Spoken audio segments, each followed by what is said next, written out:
En el instante preciso en que el ser humano detuvo su peregrinaje infinito y decidió echar raíces en un solo lugar, se inauguró una era sin precedentes. De la amalgama de sudor y tierra brotaron los primeros asentamientos, y con ellos germinaron el orden, la fe, las leyes y una memoria capaz de sobrevivir al paso de las generaciones. En este relato exploraremos cómo la cotidianidad primitiva se cristalizó en civilización, descubriremos de qué manera aprendimos a unirnos, a resguardar el conocimiento y a erigir ciudades que se convirtieron en la extensión viva de nuestra propia historia. Amigos, antes de continuar, queremos compartir con ustedes una noticia que nos llena de entusiasmo. Les invitamos a descubrir y suscribirse a nuestro canal Historia Soñolienta. Allí nos adentramos en los misterios de los grandes autores y sus obras, no limitándonos a narrar tramas, sino buscando comprender el contexto vital que rodeaba al escritor al plasmar su historia. Analizamos por qué los personajes actúan como lo hacen y qué verdades se ocultan entre líneas. Si nuestra forma de narrar resuena con ustedes, no duden en visitar Historia Soñolienta y unirse a nuestra comunidad. Su apoyo es el pilar fundamental de nuestro trabajo. Gracias por estar ahí. Mucho antes de que se levantaran las primeras murallas y se trazaran caminos, en un tiempo en el que el mundo desconocía la existencia de reyes o escribas, el hombre habitaba en el movimiento perpetuo. Su hogar no era otro que la línea del horizonte, su reloj, la incesante danza de las estaciones. La memoria no se tallaba en piedra fría, sino que vivía en la calidez de los relatos compartidos al abrigo del fuego. En aquellos días, todo lo que rodeaba al ser humano formaba parte de un cosmos vibrante, las montañas, los ríos, las bestias y los árboles poseían alma y voz propia. En esa remota antigüedad, que la ciencia denomina Paleolítico, la existencia no se contenía en ciudades, sino en vastedades donde las fronteras las dictaba la naturaleza y el instinto de supervivencia. Las tribus vagaban tras el sustento, siguiendo el rastro de manadas de bisontes, ciervos y mamuts. Durante decenas de miles de años caminaron tras su presa, dejando a su paso apenas los restos de hogueras extintas, fragmentos de sílex y la huella ocre de sus manos en la penumbra de las cavernas. Esos rastros fueron las primeras ciudades de la memoria, el intento primordial de anclar su presencia en el universo. En las profundidades de Altamira y las Caux, el hombre plasmó la esencia de las bestias, la caza y la danza, como si temiera desvanecerse junto con el animal que perseguía. Allí, bajo la luz trémula de las antorchas, comenzó a gestarse lo que hoy llamamos cultura. Paulatinamente, el ser humano domesticó el fuego, no solo como fuente de calor, sino como eje de la vida social. La hoguera se transformó en el centro del mundo, el espacio sagrado donde se compartía el alimento, se tejían historias y se tomaban decisiones. Aquel fue el primer círculo, el esbozo de la ciudad futura, construida no de piedra, sino de significado. Alrededor de las llamas nació el sentido de comunidad, ese vínculo invisible que más tarde impulsaría a los hombres a levantar muros, no tanto para defenderse de enemigos externos, sino para protegerse a sí mismos, para preservar ese calor humano que era imposible transportar en el camino. Los asentamientos iniciales de los nómadas eran efímeros. Levantaban refugios con ramas y huesos, cubiertos con pieles, dejando tras de sí apenas una cicatriz ligera en el paisaje. Los arqueólogos han hallado vestigios de estos campamentos temporales a orillas del río Dnieper, en las llanuras europeas, en el valle del Nilo y en las tierras del cercano oriente. En el yacimiento de Mesirich, en Ucrania, cuya antigüedad supera los 15.000 años, se han descubierto viviendas construidas con la osamenta de los mamuts. Allí, donde el viento barría la estepa, el hombre creó por primera vez algo más que un refugio, creó un lugar al que regresar. Aún no existía la palabra hogar, pero su esencia ya palpitaba. Ese sentimiento fue la semilla del sedentarismo. En él germinaba la idea de frontera, donde lo ajeno se percibe como amenaza y lo propio se torna sagrado. Con el transcurrir del tiempo, las estancias en estos campamentos se prolongaron. Las mujeres recolectaban semillas y raíces, los hombres cazaban en las cercanías, los niños aprendían a leer los senderos y las huellas. Se podía habitar un mismo sitio durante un mes, luego un año, y finalmente, una vida entera.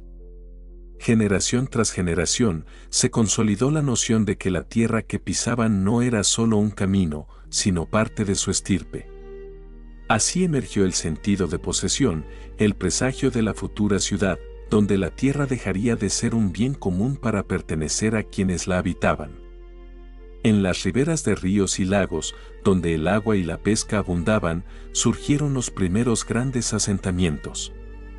Uno de ellos fue el de la cultura natufiense en Palestina hace aproximadamente 12.000 años. Aquellos hombres ya no eran simples errantes, comenzaron a recolectar cereales silvestres y a almacenarlos en fosas. Vivían en el umbral entre la caza y la agricultura, entre la naturaleza salvaje y la cultura incipiente. En sus moradas, los investigadores hallan morteros de piedra y restos de trigo y cebada salvajes. Todo ello indica que el ser humano empezaba a vivir no de presa en presa, sino de cosecha en cosecha. Fue allí, en los poblados natufienses, donde aparecieron las primeras necrópolis. La gente comenzó a sepultar a sus difuntos junto a las viviendas. Aquello marcó un quiebre en la conciencia humana. Antaño, a los muertos se les abandonaba lejos del campamento, ahora, descansaban cerca. Vivos y muertos compartían el mismo suelo, lo que significaba que el hombre se ataba a un lugar no solo por la vida, sino también por la muerte. De esta unión nacería el camino hacia las ciudades, lugares donde las generaciones se superponen como estratos geológicos.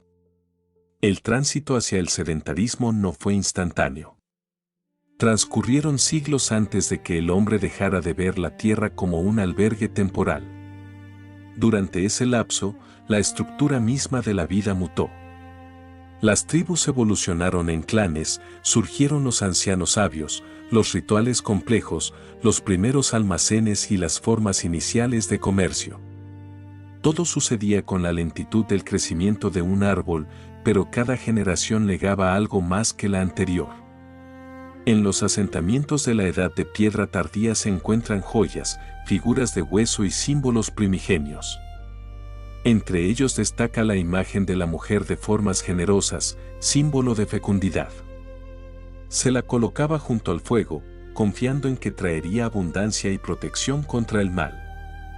En esas estatuillas se adivina la futura gran diosa, guardiana de los hogares y las ciudades. Ya entonces se intuía que la vida y el orden eran indivisibles y que la fertilidad no era un mero regalo del azar, sino fruto del trabajo y la memoria. Con cada centuria, la necesidad de estabilidad se hacía más imperiosa. El nomadismo agotaba, la caza escaseaba y el clima se transformaba.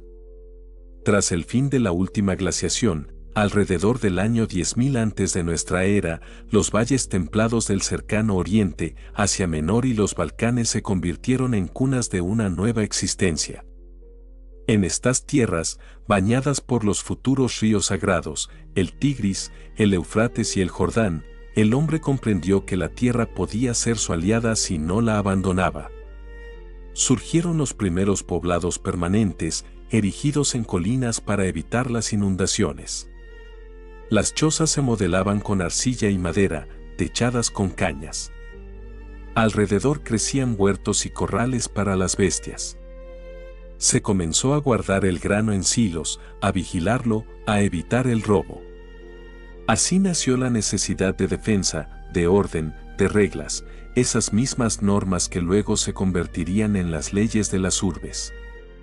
Pero por el momento, todo mantenía una sencillez primitiva, la tribu, las casas, las hogueras y el suelo donde yacían los ancestros. Un mundo donde todo tenía peso, pero nada se llamaba aún civilización. Si pudiéramos escuchar el silencio de aquellos primeros asentamientos, el susurro del viento entre los círculos de piedra, oiríamos cómo se gestaba algo inédito. Aún no hay templos ni reyes, pero ya existe el anhelo de permanecer, de dejar huella. El hombre, que caminó durante decenas de miles de años, finalmente se detuvo. En ese instante comenzó otra historia, la historia ya no del movimiento, sino de la creación. Cuando el ser humano dejó de ser un eterno vagabundo, la tierra sintió por primera vez la gravedad de la constancia bajo sus pies. Pasaría más de un milenio antes de que esta conciencia se consolidara como una nueva forma de vida, pero fue el detonante de lo que los historiadores denominarían la revolución neolítica. No fue una tormenta repentina ni un cambio de un día para otro. Fue una transformación lenta, casi imperceptible, extendida a lo largo de siglos, donde los hábitos del cazador cedían paso a las preocupaciones del agricultor, y la presa capturada era reemplazada por el fruto del trabajo. Aproximadamente 10.000 años antes de nuestra era, en las fértiles tierras del creciente fértil, en el valle del Tigris y el Eufrates, en las laderas de los montes sagros y en las estribaciones de Anatolia, los hombres comenzaron a realizar lo imposible. No se limitaron a recolectar granos silvestres, sino que empezaron a cultivarlos. Esta decisión no fue súbita, nació de la experiencia, de la observación minuciosa de la naturaleza. Las mujeres, recolectoras durante milenios, notaron que donde el grano caía accidentalmente de sus cestas, brotaban nuevos tallos al año siguiente. Así el hombre entendió que podía gobernar la fertilidad, cambiando su mundo para siempre. El primer grano domesticado fue el trigo salvaje. En los valles polvorientos de la futura Mesopotamia, la gente comenzó a limpiar el terreno, a arrancar piedras y cavar zanjas someras para retener el agua de lluvia. Comprendieron que el esfuerzo sostenido en el tiempo rendía más frutos que la suerte aleatoria de la cacería. La cosecha se convirtió en la medida del tiempo. Desde la siembra hasta la siega, la vida adquirió por primera vez un ciclo, repetitivo y predecible. Así nació la noción de futuro, un concepto ajeno a los cazadores-recolectores. Los primeros asentamientos agrícolas eran modestos, con unas pocas docenas de casas de adobe y caña, situados cerca del agua para irrigar los campos. Un lugar como Talashuar en Siria, con una antigüedad de 9.000 años, es testigo de esto. Allí los arqueólogos han hallado graneros y los primeros vestigios de plantas domesticadas. La gente ya construía casas con suelos de arcilla recubiertos de cal y decoraban las paredes con huellas de manos, una firma de presencia, una declaración de que esa casa pertenecía a los vivos. Pero el grano no podía esperar. Debía ser protegido de aves, roedores y vecinos. Surgió así la necesidad de almacenes y guardianes, de repartir las tareas. Unos horneaban, otros vigilaban y otros observaban el clima y las estrellas para decidir el momento de la siembra. Apareció la división del trabajo y, por primera vez, el hombre pasó a depender no solo de la naturaleza, sino de sus semejantes. Casi simultáneamente con la agricultura, comenzó la domesticación animal. Primero los perros, compañeros de caza, luego cabras y ovejas, más tarde toros y cerdos. Su crianza alteró el ritmo vital. Ya no era necesario perseguir a la presa, el alimento vivía al lado. En las regiones del norte del creciente fértil se encuentran huesos de cabras domesticadas de hace 8.000 años.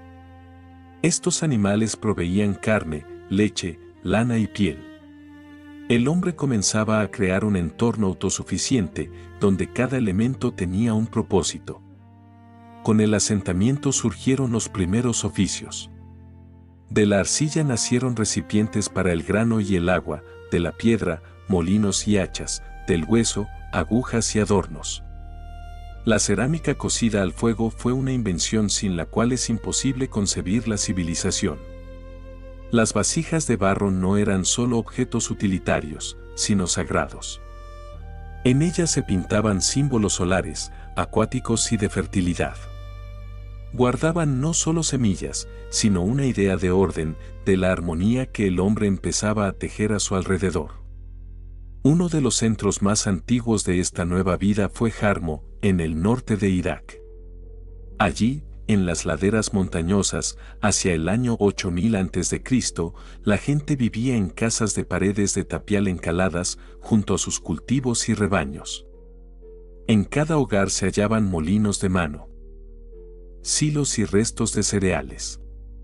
Aquí se manifestó por primera vez lo que podemos llamar economía doméstica, trabajo ordenado y distribuido por estaciones. El agricultor dependía del clima, pero aprendió a lidiar con él observando las lluvias, los vientos y los astros. Aparecieron los primeros calendarios, marcas en hueso o piedra donde cada muesca representaba un día, una fase lunar o la llegada de la siembra. El hombre comenzó a medir el tiempo vinculándolo al trabajo, no a la caza o al azar. Sin embargo, junto a la abundancia llegó una nueva vulnerabilidad. Si el cazador podía marcharse cuando la caza desaparecía, el agricultor estaba encadenado a su tierra. La sequía o la inundación podían aniquilarlo todo. Por ello, buscaron formas de asegurar la cosecha, cavaron canales, desviaron ríos, levantaron diques. Nació el arte de la irrigación, el manejo de la naturaleza. Todo esto exigía un esfuerzo colectivo. Un solo hombre no podía levantar una presa. Surgió la necesidad de organización, de liderazgo. Los ancianos, que antes decidían el rumbo de la caza, ahora determinaban cuándo sembrar, a quién enviar a los canales y cómo repartir el grano. En sus manos se concentró un poder basado no en la fuerza física, sino en el conocimiento y la experiencia. Era la primera forma de gobierno, la sombra del futuro Estado. Con el desarrollo de la agricultura y la ganadería, la vida se volvió más estable, pero también más compleja. Antes el hombre vivía al ritmo de la naturaleza, ahora, al ritmo del trabajo. Aparecieron las festividades de la cosecha, los ritos de siembra y siega. Cada acto, desde el arado hasta el pan horneado, se cargó de significado. La tierra se volvió sagrada no porque en ella moraran dioses, sino porque alimentaba. En el norte del Levante, en Gobekli Tepe, un sitio con más de 11.000 años de antigüedad, se han hallado pilares de piedra tallados con animales y símbolos. Estas estructuras preceden a los primeros cultivos, pero siguieron usándose cuando el hombre se hizo agricultor. Quizás allí se celebraban ritos de fertilidad y renovación. Este lugar demuestra que la vida espiritual no se desvaneció con el sedentarismo, al contrario, adquirió nuevas formas. El hombre, arraigado por primera vez, buscó el nexo entre el cielo y el campo, entre la divinidad y la cosecha. Con el tiempo surgió el concepto de excedente. No todo el grano debía consumirse de inmediato. Una parte se guardaba, otra se intercambiaba. Así nació el comercio, trueque por cerámica, hueso, telas o sal. El excedente se convirtió en medida de riqueza. Quien poseía más grano, ostentaba más poder. El cereal, sembrado en la tierra, germinaba no solo en espigas, sino en jerarquías sociales. En asentamientos como Ain Ghazal, en Jordania, se encuentran figuras de cal de tamaño humano con rostros pálidos y ojos de betún. Quizás representen a los ancestros, los protectores del hogar y la cosecha. En estas estatuas ya se percibe la noción de personalidad y memoria. Aquí nace la idea de la casa como un universo habitado tanto por vivos como por difuntos. La revolución neolítica lo cambió todo: el ritmo, la vida doméstica, las relaciones, la concepción del tiempo y de la muerte. El ser humano se integró en la tierra y la tierra en su destino. De esta fusión surgió un nuevo tipo de mundo, uno donde el trabajo se tornó oración y la cosecha un milagro anual. Cuando el hombre abandonó definitivamente su condición de nómada, comenzó a crear no solo aldeas, sino espacios donde la vida se transformaba en memoria. Uno de esos lugares, donde la tierra antigua devino mundo humano, fue Çatalhöyük, una protociudad surgida en la llanura de Anatolia hacia el año 8000 antes de nuestra era. Su nombre turco significa colina del tenedor. Dos montículos bajos, cubiertos de polvo y sol, ocultan los vestigios de uno de los asentamientos más enigmáticos que jamás hayan existido. Aquí, a orillas del desaparecido río Karzamba, la humanidad erigió una ciudad distinta a todas las demás. Carecía de calles. Las viviendas se aglomeraban con tal proximidad que los tejados ejercían a la vez de calzadas, plazas y puntos de encuentro. Para acceder al interior, era necesario descender por una escalera a través de una abertura en el techo. La puerta miraba al cielo, no al horizonte.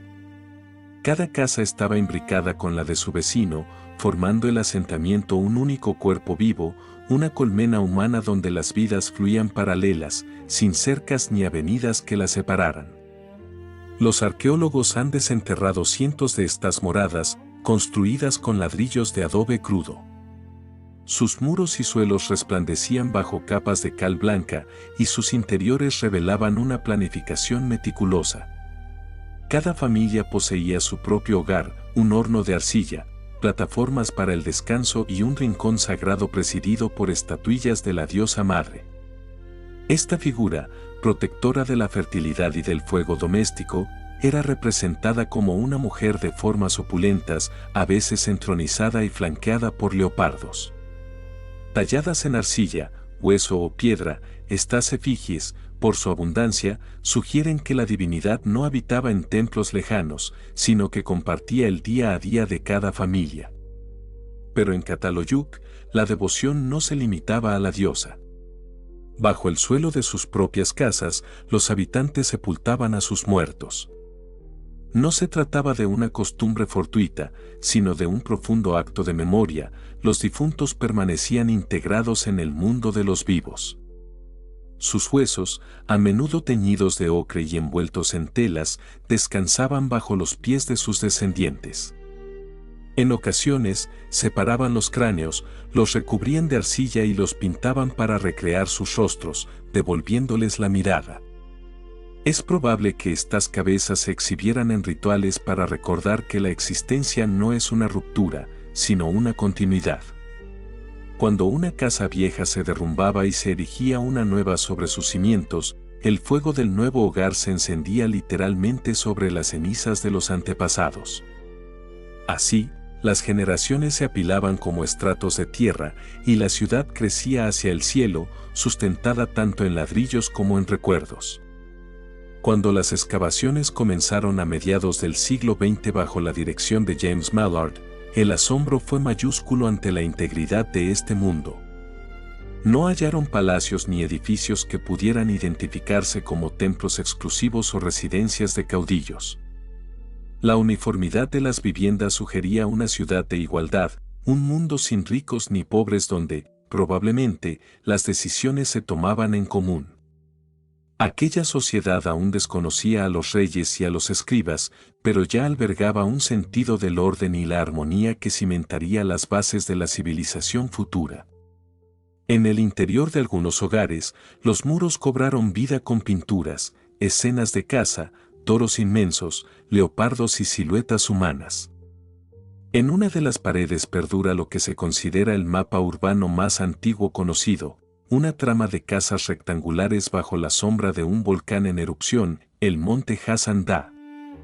Quizás los habitantes presenciaron tal cataclismo y lo inmortalizaron como un presagio. Este dibujo revela que ya poseían una percepción espacial, una conciencia de su lugar en el mundo, entre las montañas y las llanuras. La vida en Çatalhöyük era un tejido de interacciones constantes. Se intercambiaban artesanías, alimentos y saberes. Abundan los hallazgos de obsidiana, ese vidrio volcánico extraído de las montañas circundantes, con el que fabricaban cuchillos, espejos y cuentas que luego trocaban por sal, pieles y piedras preciosas. Esto implica que la ciudad no estaba aislada, era un nodo en una red de caminos invisibles que unía mundos dispares. Resulta fascinante la organización de su espacio. Al no existir calles, la vida social se trasladaba a los tejados. Allí se caminaba, se conversaba, se secaba el grano y la carne al sol. Cuando alguien moría y la casa cumplía su ciclo, se sellaba y el techo pasaba a formar parte del suelo de la nueva construcción. Durante siglos, la ciudad se elevó 20 metros sobre la llanura. Cada metro de profundidad no son meras ruinas, sino tiempo condensado, destinos humanos, fuego, pan y muerte. Es sorprendente que en un asentamiento de tal magnitud, donde llegaron a convivir entre 5.000 y 8.000 almas según diversas estimaciones, no se hayan hallado trazas de guerra. No hay murallas defensivas, ni armas de combate, ni cicatrices de destrucción violenta. Todo apunta a una convivencia pacífica, unida por ritos compartidos, una fe común y el trabajo colectivo. Fue un mundo anterior al poder coercitivo y a las conquistas, un tiempo en el que el hombre aún no había parcelado la tierra, pero ya había aprendido a amarla. La figura femenina ocupaba un lugar central. La diosa madre tal vez no fuera solo un símbolo de fecundidad, sino la encarnación de la vida misma que engendra, nutre y preserva. Los frescos muestran escenas de partos, figuras de mujeres y animales, cazadores y danzantes. No eran meros adornos, sino rituales plasmados en pigmento, el intento de convertir el mundo efímero en una imagen perdurable. Uno de los hallazgos más enigmáticos es el llamado Santuario de los Leopardos, donde dos fieras flanquean una figura femenina, evocando a la Señora de las Bestias, protectora del clan. En el suelo de estas estancias yacían huesos de toros, cuyos cráneos, o bucráneos, se empotraban en las paredes, revocados y pintados como si aún estuvieran vivos, símbolos sagrados de fuerza y virilidad. La gente de Catalhoyuk vivía del esfuerzo. Cultivaban trigo, cebada y lino, criaban cabras y ovejas. La presencia de tejidos y recipientes para el grano indica una existencia organizada y resiliente. Al amanecer, los hombres partían hacia los campos o las montañas, mientras las mujeres se ocupaban de la artesanía y el sustento. Los niños aprendían observando. Al caer la tarde, las hogueras iluminaban los tejados y, bajo el vasto cielo estrellado de Asia Menor, se narraban las historias de los ancestros, de los dioses y de la tierra que habían hecho suya. Con el paso de los siglos, la ciudad mutó. El clima se tornó más árido, el río desvió su curso y las cosechas menguaron. La gente comenzó a marcharse y Catalhoyuk quedó desierta, pero su memoria persistió en la tierra, en esos estratos donde cada muro guarda el aliento de quien lo erigió. Este lugar es el testimonio de cómo el ser humano creó, por primera vez, un espacio donde vida y muerte, trabajo y fe, pasado y presente, se entrelazaron indisolublemente. Aquí nació la idea de la casa como universo y de la ciudad como organismo vivo. Milenios después, los hombres levantarían nuevas urbes con murallas y puertas, pero el espíritu de Catalhoyuk, ese anhelo de unidad y paz, permanecería latente en los cimientos de la civilización. Lejos de allí, entre las colinas silenciosas del desierto de Judea, donde el aire vibra por el calor y la arena guarda la memoria del viento, yace uno de los lugares más antiguos del planeta, Jericó. Su historia abarca más de 11.000 años, tiempo durante el cual ha sufrido decenas de destrucciones y renacimientos. Pero mucho antes de convertirse en un símbolo bíblico, fue el primer lugar donde el hombre levantó muros, no para defenderse de ejércitos, sino del tiempo, de los elementos y del miedo. Cuando los primeros pobladores se establecieron junto al manantial de Ain Sultán, el agua brotaba de las profundidades en un flujo incesante. Era un oasis en medio de la desolación, un milagro que permitía la vida permanente. En ese valle que desciende hacia el mar muerto, hallaron no solo refugio, sino abundancia. El agua permitía cultivar cebada, trigo y palmeras datileras, abrevar rebaños y, lo más importante, echar raíces. Así surgió la primera comunidad sedentaria conocida, que pronto devendría en ciudad. Al principio, construían casas circulares de barro y caña, pero pocas generaciones bastaron para que la arquitectura evolucionara hacia formas rectangulares, con múltiples estancias y muros de piedra. Los arqueólogos han hallado estos restos a más de 10 metros de profundidad, hojas de un libro escrito a lo largo de milenios, narrando el paso de la choza a la casa, de la banda a la ciudad. Hacia el año 9000 antes de nuestra era, los habitantes de Jericó acometieron una empresa inédita, construyeron una muralla. Una barrera de piedra, sólida, de 5 metros de altura y casi 2 de espesor, levantada con rocas sin labrar unidas con barro. En su interior se alzaba una torre circular de 8 metros, con una escalera interna tallada en la roca viva. El propósito exacto de esta torre sigue siendo un enigma, unos ven en ella una defensa.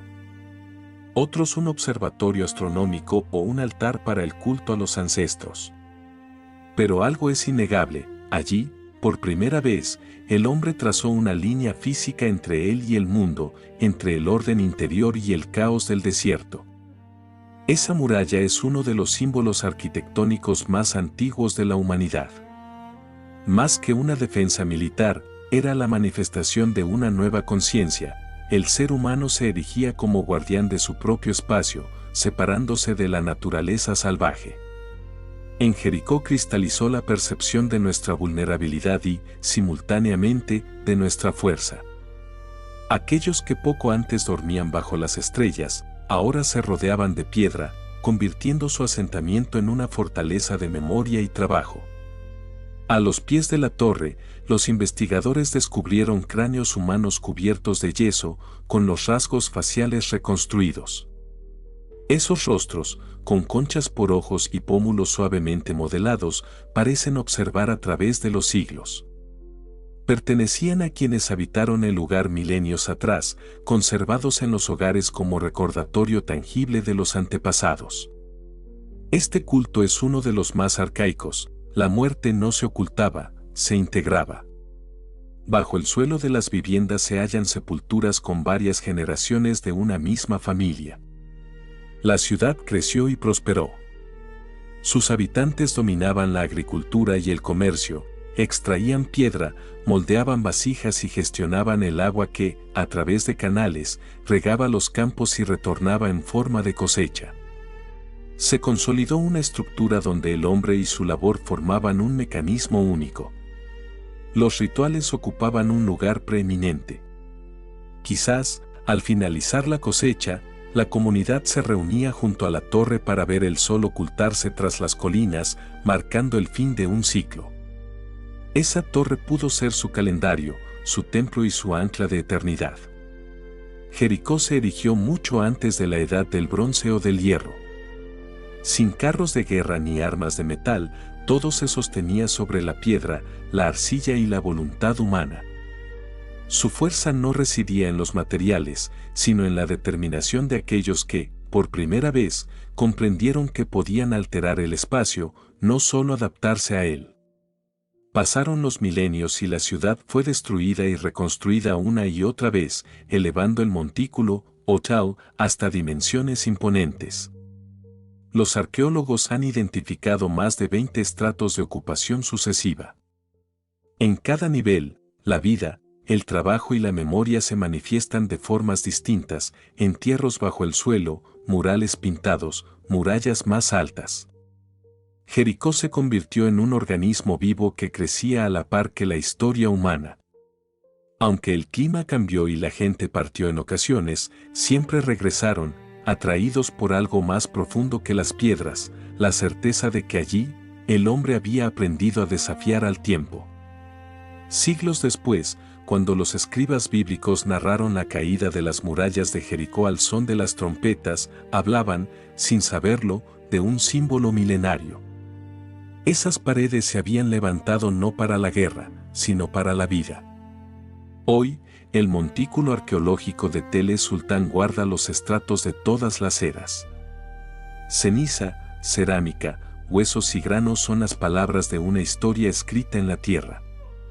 Cuando miramos esa antigua colina, vemos la primera respuesta humana al miedo al olvido, el nacimiento del deseo de retener la vida y construir una frontera entre el instante y la eternidad. Jericó nos enseñó que para vivir, es necesario construir. Transcurrieron vastos periodos desde que los hombres se asentaron junto a los ríos y levantaron las primeras tapias. Pero todo aquello fue el preludio de lo que acontecería en las tierras abrasadas por el Tigris y el Éufrates. Allí, donde los ríos inyectaban vida en el valle y las crecidas convertían la tierra en espejo, nació una ciudad que fue un mundo en sí misma, Uruk.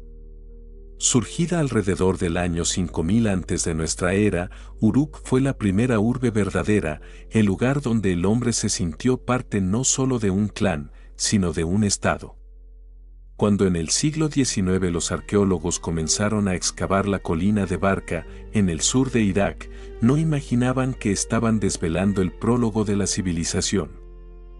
Bajo la arena hallaron murallas, templos y tablillas de arcilla con signos extraños, las primeras letras, las primeras palabras escritas del mundo. Pero antes de la escritura, fue la ciudad. Uruk creció a orillas del Éufrates y se convirtió en un gigante de su tiempo, albergando a cerca de 50.000 habitantes, una cifra colosal comparada con las aldeas de unos pocos cientos de personas de la época. Una muralla de casi 10 kilómetros de longitud y más de 9 metros de altura, atribuida por la leyenda al rey Gilgamesh, abrazaba la ciudad. Los habitantes construían con lo que la tierra les daba, arcilla y caña. A falta de piedra, la arquitectura se apoyaba en el adobe y el ladrillo cocido. Casas, templos, almacenes y fortalezas brotaban del mismo suelo que pisaban. La ciudad se polarizaba en torno a dos grandes santuarios, uno dedicado a Anu, dios del cielo, y otro a Inanna, diosa del amor y la guerra, más tarde conocida como Istar. Alrededor de estos templos palpitaba Uruk. Cada mañana, las calles se inundaban de ruido y movimiento. Mujeres con cántaros, artesanos rumbo a sus talleres, escribas dirigiéndose a los archivos. En las plazas, los mercaderes desplegaban cobre, grano, lana y telas. Caravanas llegaban desde el lejano Elam en el este o desde Siria en el oeste, trayendo lapislázuli, madera, metales y sal. El comercio se convirtió en el corazón de la urbe y el intercambio en su respiración. Lo que antes era un simple trueque vecinal, ahora era economía, un sistema complejo que unía a miles de personas. Para gobernar este caos fértil se necesitaban reglas, contabilidad, orden. Así nació la escritura. Al principio fueron simples fichas de arcilla, figuras geométricas para contar grano o ganado. Luego, estas fichas se guardaron en esferas de barro marcadas por fuera, y finalmente, los símbolos se grabaron directamente sobre tablillas planas con una caña afilada, creando marcas en forma de cuña. Había nacido la escritura cuneiforme, el primer lenguaje creado no para la poesía, sino para la memoria administrativa. Los escribas registraban ovejas, impuestos, trigo y bronce. No escribían mitos, sino informes. Sin embargo, de esos áridos registros emergió el mundo escrito. Más tarde, cuando las ciudades se hicieran grandes y las palabras poesía, la memoria de Uruk perduraría, en el Antiguo Testamento la llamarían Erech, y sus murallas serían el símbolo de la grandeza humana. El templo de Inanna, Eleanna, no era solo un lugar de culto, sino un complejo administrativo con patios, almacenes y talleres. El templo poseía tierras, ganado y siervos. Era el centro religioso y económico.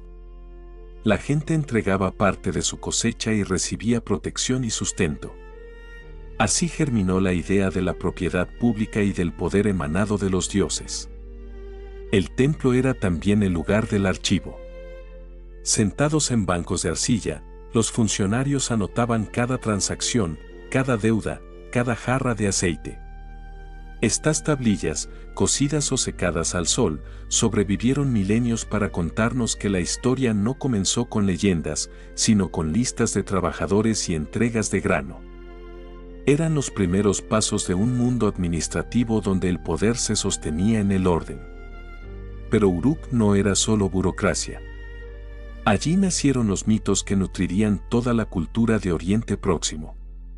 Gilgamesh, el legendario rey de Uruk, pasó a la historia como el primer héroe en busca de la inmortalidad. La epopeya narra cómo construyó las murallas para proteger a su pueblo y cómo viajó a los confines del mundo buscando la vida eterna, solo para comprender que la eternidad reside en las obras y no en la carne. Es posible que Gilgamesh fuera un rey histórico del siglo XXVII a.C., su nombre figura en las listas reales y sus muros, hechos de millones de ladrillos, realmente existieron. Desde lo alto de las torres, los habitantes contemplaban los campos irrigados, los canales y, más allá, el desierto donde terminaba su mundo. La vida en Uruk estaba meticulosamente organizada. Había barrios de alfareros, tejedores y metalúrgicos. Se fundía el mineral, se tejía la lana, se construía y se araba. Cada uno tenía su función y su lugar. Apareció la profesión como destino vital. Con el tiempo, el poder de los sacerdotes y escribas dio paso a los reyes. La autoridad se hizo hereditaria y Uruk se convirtió en la cabeza de una comarca, la primera ciudad-estado. Sus ciudadanos pagaban impuestos y trabajaban en obras públicas, construyendo los canales que daban vida a la tierra. Los arqueólogos han encontrado sellos cilíndricos de piedra que, al rodar sobre la arcilla húmeda, dejaban escenas complejas, hombres ante dioses, ofrendas, rituales.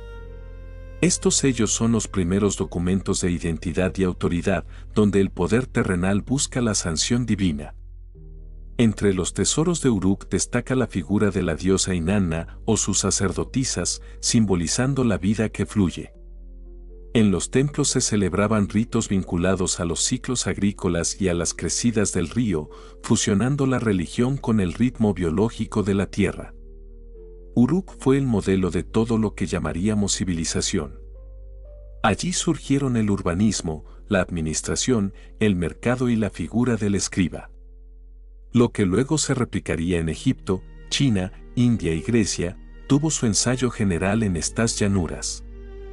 Con la grandeza llegó la responsabilidad, la ciudad exigía control y fuerza. Aunque los grandes códigos legales aparecerían más tarde, sus raíces se hunden en Uruk, donde se distinguió por primera vez entre lo privado y lo público, entre el deber y el derecho. Pasaron los siglos y la preeminencia de Uruk se desvaneció. Los ríos cambiaron, nuevas potencias surgieron al norte, pero su memoria persistió.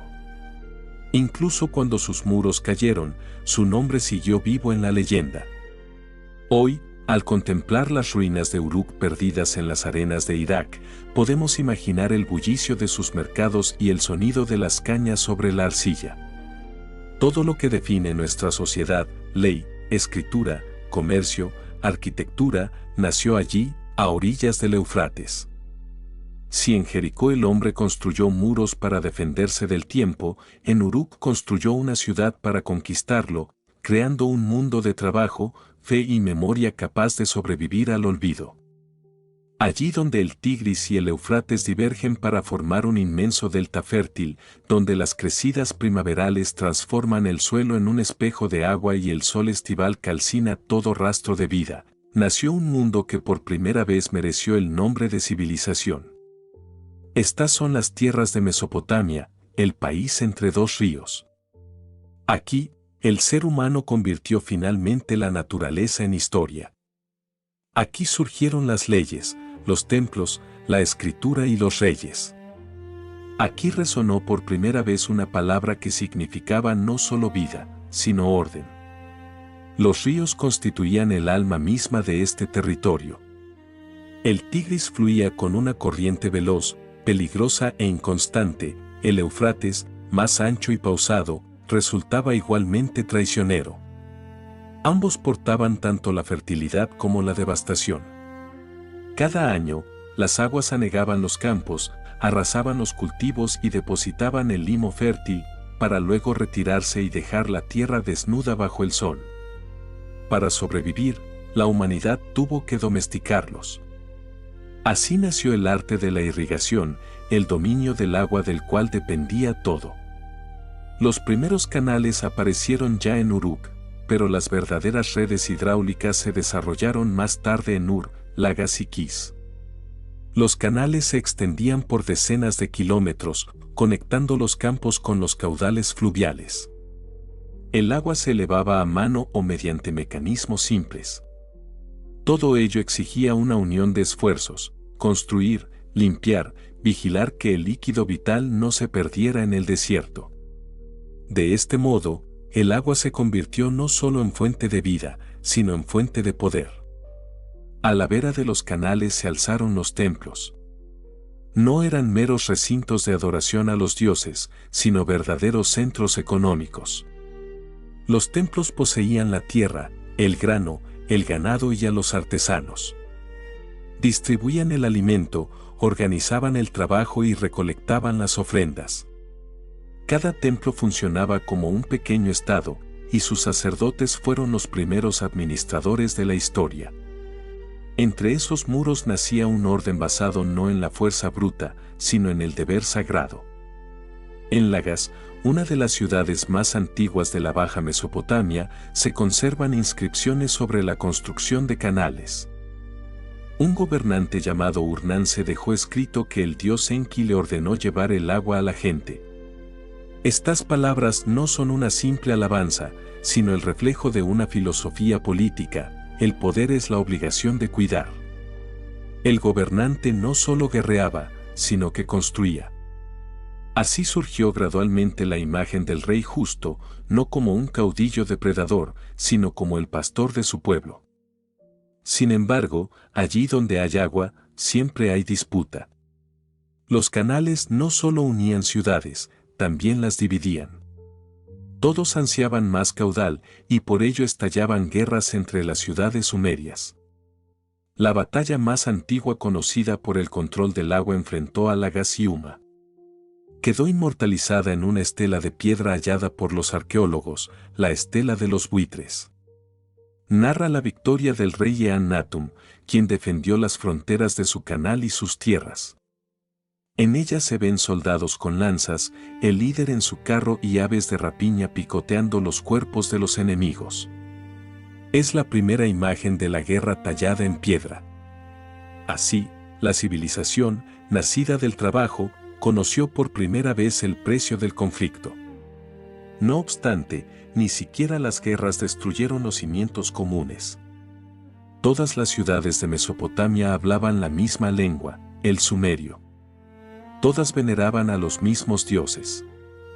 Cada ciudad tenía su patrón, su templo y su ritual, pero estos dioses no eran simples símbolos naturales, eran el reflejo de las responsabilidades humanas. Cada dios velaba por su parcela del cosmos, al igual que el sacerdote velaba por el campo o el canal. En esta época emergen también las primeras leyes escritas. Aún no se agrupaban en un código unificado como el de Hammurabi, que llegaría más tarde, pero su espíritu ya se palpaba. En los archivos de la ciudad de Suruppak se han hallado tablillas con consejos conocidos como las Instrucciones de Suruppak. En ellas se lee: no tomes lo ajeno, no pronuncies mentiras, no invadas el campo del vecino, no despojes al pobre, pues Dios lo ve todo. Estas sencillas frases se convirtieron en la primera expresión moral en forma escrita. Allí, en el silencio entre los canales, nació la conciencia como parte del engranaje social. La escritura se perfeccionó. Los contadores de grano se transformaron en escribas. Sentados en los templos, llevaban el registro de las cosechas, los impuestos, los sacrificios y las deudas. En las tablillas de Ur y Lagas se puede leer: 500 litros de cebada recibidos, 100 litros entregados al sacerdote, el resto depositado en el granero. Estos registros parecen áridos, pero en ellos se manifiesta por primera vez la comprensión de un orden cimentado en el conocimiento. Sin la escritura, gobernar la ciudad habría sido imposible, por eso los escribas se convirtieron en una élite. Eran respetados, su formación duraba años y se les conocía por su nombre. Con el tiempo, en las ciudades surgieron los reyes. Se les llamaba Lugal, que significa hombre grande. Al principio eran jefes militares elegidos temporalmente ante una amenaza. Luego, su poder se hizo permanente y hereditario. La ciudad se transformó en estado. Cada lugar debía erigir templos, cavar canales y proteger la tierra. Su fuerza no emanaba solo de la espada, sino de la bendición divina. Uno de los monarcas más célebres de la Mesopotamia temprana fue Gudea de Lagas, quien vivió alrededor del año 2140 antes de nuestra era.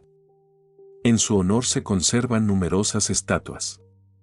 Se le representa sentado, con un plano arquitectónico sobre las rodillas y cubierto de inscripciones sobre la construcción de templos y canales. Estos textos hablan de sus trabajos, oraciones y ofrendas. Gudea no se presenta como un guerrero, sino como un constructor, un pacificador y un benefactor. En su figura, el poder se convirtió por primera vez en servicio, no en violencia. Cada ciudad poseía su sigurat, una torre escalonada, símbolo del nexo entre la tierra y el cielo. Eran los primeros templos monumentales, precursores de las pirámides egipcias. El sigurat de Ur, consagrado al dios Luna Nanna, se elevaba 20 metros. Se construía en capas de ladrillo, revestido de arcilla, y en la cima se alzaba el santuario. En sus escaleras se celebraban ritos. Se encendían fuegos y se elevaban ofrendas. La gente creía que a través de estas torres los dioses descendían a la tierra. Los arqueólogos hallaron inscripciones de agradecimiento al rey Urnammu, quien ordenó construir este sigurat para gloria de Nanna, para que su luz brillara sobre el país. Mesopotamia se transformó gradualmente en una red de ciudades conectadas por canales y caminos. Entre ellas fluía el comercio de grano, telas y metales. Del sur traían pescado y sal, del norte, madera y piedra, del este, cobre y lapislázuli. Los mercaderes llevaban la cuenta de los tratos, anotaban las deudas y guardaban los sellos. Así surgieron las formas primigenias del contrato y el crédito. En un documento hallado, fechado cerca del año 3000 a.C., se registra 3 medidas de plata entregadas al mercader Lugula. Deberá devolverlas en 6 lunas. Este documento estaba sellado con un cilindro personal que mostraba una escena de intercambio. Así apareció la confianza legal, el primer contrato avalado por un símbolo. Al mismo tiempo, se formaba el pensamiento religioso y científico. En los templos, los escribas anotaban himnos a los dioses que luego entonaban los cantores. Uno de ellos, un himno a Inanna, comienza: «Oh, gran señora, reina de los cielos, que caminas ante la guerra y la cosecha, tú alzas el sol y tú cierras el día». Estos textos no eran simples plegarias, eran los primeros versos poéticos de la humanidad. Mesopotamia fue cuna no solo del orden, sino del saber. Aquí apareció la división de la hora en 60 minutos y del círculo en 360 grados. Todo esto no surgió por amor a la ciencia abstracta, sino por la agricultura, para entender el tiempo, contar los días hasta la crecida y medir los campos. Pero de la práctica nació la ciencia, del oficio, la filosofía, y del cálculo, el cosmos. Con cada siglo, la vida se volvía más compleja. Las ciudades crecían, el poder se consolidaba y ya no el templo, sino el palacio, se convertía en el centro del mundo. Pero en medio de estos cambios, Mesopotamia no perdía su ritmo original: trabajo, agua, templo, memoria. Todo se repetía como la corriente de los ríos, y todo quedaba preservado en las tablillas que se acumulaban en los archivos. Hoy, miles de esas tablillas reposan en museos. En unas hay listas de grano, en otras, leyes, en otras, oraciones. Han sobrevivido a ciudades, reyes e imperios. Y si uno presta atención a sus signos silenciosos, puede oír el rumor de los canales, los pasos de los constructores, el rasguido de la pluma de caña. Todo lo que fue el inicio de la historia está escrito allí. Entre el Tigris y el Éufrates, el ser humano construyó por primera vez no solo casas, sino un orden. Creó un sistema que sobrevivió a los siglos. Aquí nació la ciudad como forma de memoria. Aquí apareció el poder como responsabilidad. Aquí el hombre aprendió a hablar con los dioses a través de la piedra y la arcilla. Y cuando en Ur se alzaba el sigurat, o en Lagash un escriba anotaba una medida más de grano, nadie sabía que aquello era el comienzo de una cadena infinita que llevaría a Babilonia, a la ley, al imperio. Cuando las ciudades sumerias alcanzaron su apogeo, pareció que el hombre había hallado el equilibrio entre la tierra, el cielo y sí mismo. Pero el tiempo no conocía el reposo. Los ríos cambiaban de curso, los campos se agotaban y los pueblos se movían desde el norte y el este, trayendo consigo nuevas lenguas, divinidades y leyes. Así comenzaba una nueva era, la era de los reyes que construían no solo ciudades, sino mundos que aspiraban a la eternidad. Entre los muros de Ur y Babilonia nació la noción de imperio, de arquitectura monumental y de una memoria humana que, por primera vez, se reconoció como parte de la historia. La ciudad de Ur, uno de los centros neurálgicos de la Mesopotamia meridional, fue la última gran encarnación del espíritu sumerio. Su historia es el puente entre los primeros asentamientos y los futuros imperios. A finales del tercer milenio antes de nuestra era, se alzó sobre la llanura, rodeada de murallas formidables tras las cuales despuntaba el majestuoso Sigurat, el templo de la luna construido por el rey Urnammu. Sus ladrillos, colocados hace más de 4000 años, aún conservan el calor de las manos de los maestros que los erigieron bajo el sol abrasador. En su cumbre se hallaba el santuario, al que se accedía por escalinatas de decenas de metros de longitud. Desde allí, los sacerdotes vigilaban el curso de los astros y la luna, calculaban el tiempo, las festividades y las estaciones. No era solo una torre, era una escala que unía el polvo con el firmamento. El rey Urnammu pasó a la historia no solo como constructor, sino como legislador. Su código de leyes, uno de los primeros del mundo, precedió al de Hammurabi en varios siglos. Contenía normas que regulaban las relaciones humanas, la propiedad, la deuda, el castigo por el engaño y la violencia. Estas leyes se tallaron en tablillas de arcilla y se expusieron en los templos para que cualquiera pudiera oírlas o leerlas. Así, la ley dejó de ser un secreto del poder para convertirse en una medida común de justicia. Tras la muerte de Urnammu, su reino se debilitó. Tribus amorreas invadieron desde el norte y elamitas desde el este.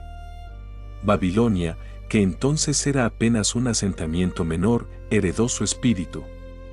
La ciudad comenzó a crecer y, pocos siglos después, el nombre de Babilonia resonaba como sinónimo de poderío. Cuando Hammurabi ascendió al trono, alrededor del siglo XVIII antes de nuestra era, Babilonia se transformó en la capital de un vasto estado. Hammurabi unificó todas las ciudades de Mesopotamia bajo una sola autoridad.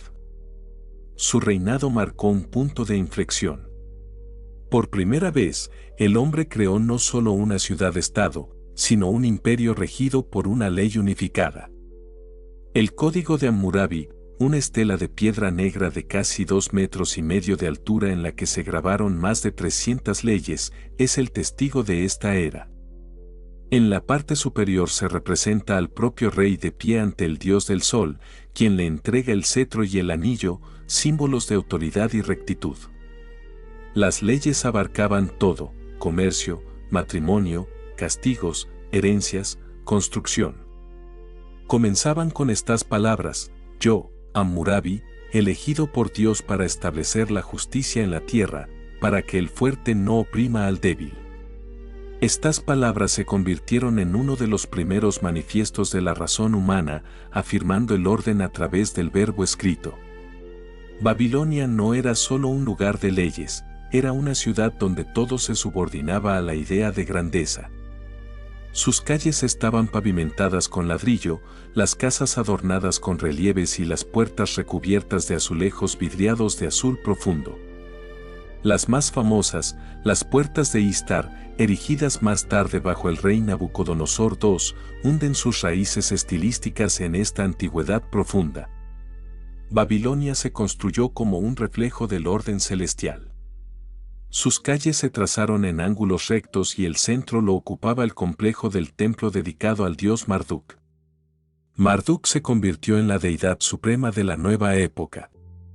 Si los sumerios adoraban a una multitud de dioses iguales, los babilonios elevaron a uno a la posición dominante.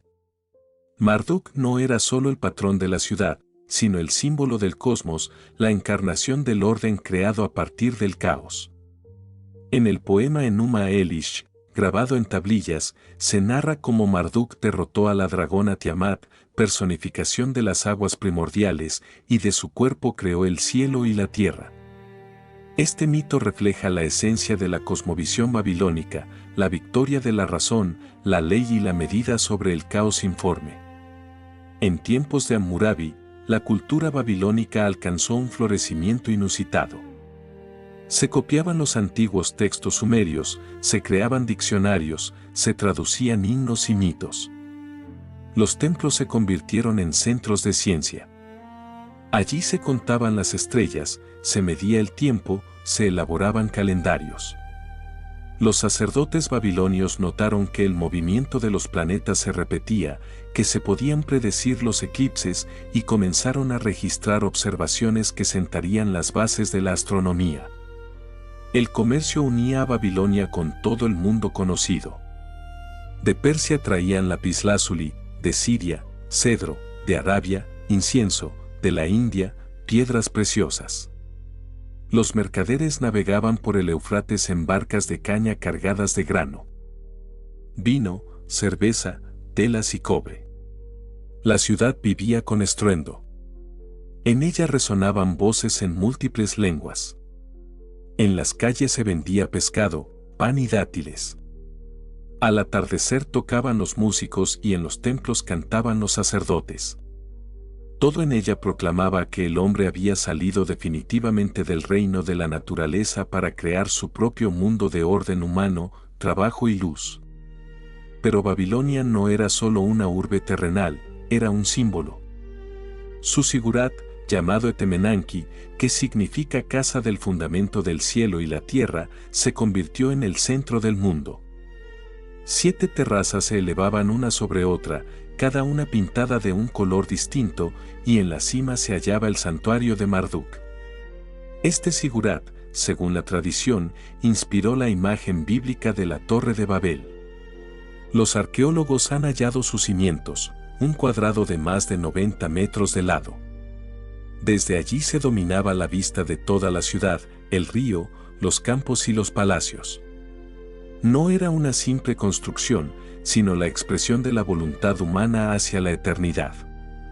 El rey Nabucodonosor II, que gobernó en el siglo VI antes de nuestra era, restauró Babilonia tras largos siglos de decadencia.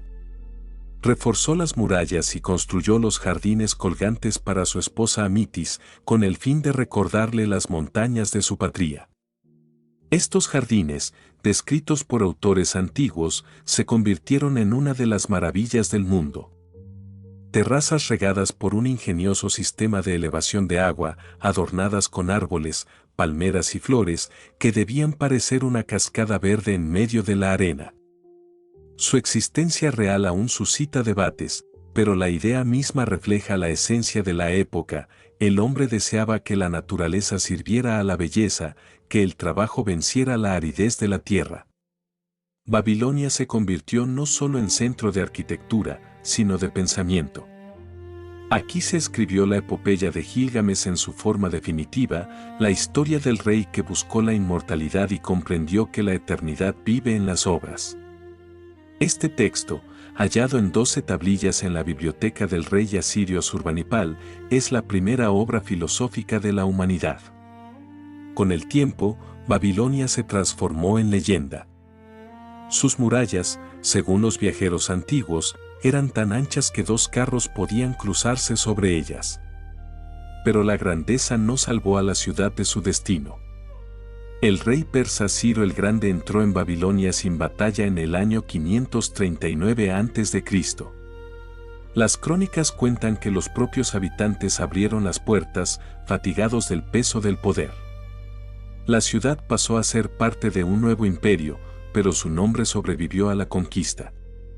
Incluso cuando Alejandro Magno entró en Babilonia 2 siglos después de Ciro, su muerte allí fue el último resplandor de la antigua urbe.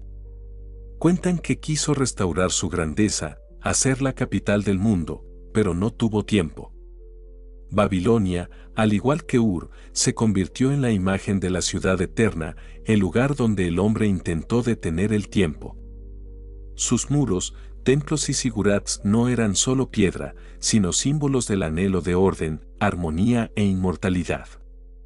Eran el eco de las primeras murallas de Jericó y Ur, la continuación del camino que el hombre inició cuando se atrevió a levantar una casa de barro. Cuando los arqueólogos del siglo XX excavaron los restos de Babilonia, hallaron no solo ladrillos e inscripciones, sino el rastro de la presencia humana, huellas de manos en la arcilla donde los maestros alisaron alguna vez el mortero. Esas huellas son el recordatorio de que detrás de cada gran construcción hay manos, aliento y vida. Aquí el hombre comprendió por primera vez que sus creaciones pueden sobrevivirle, que la ciudad es una forma de memoria, que los muros no son solo defensa, sino lenguaje. En ellos está contenido todo lo que nos hace humanos: trabajo, fe, conocimiento y el deseo de dejar huella. Desde el día en que el hombre colocó por primera vez una piedra sobre otra, han pasado más de 10.000 años. De los campamentos de cazadores a las torres de Babilonia, de las chozas de caña a los templos y palacios, todo es la historia de un único anhelo: retener el tiempo. La ciudad no nació de la necesidad, sino del deseo de permanecer, de convertir el instante en forma, de dar a la vida una continuación que por sí misma no posee. Cuando el hombre vivía en el camino, su memoria era una canción.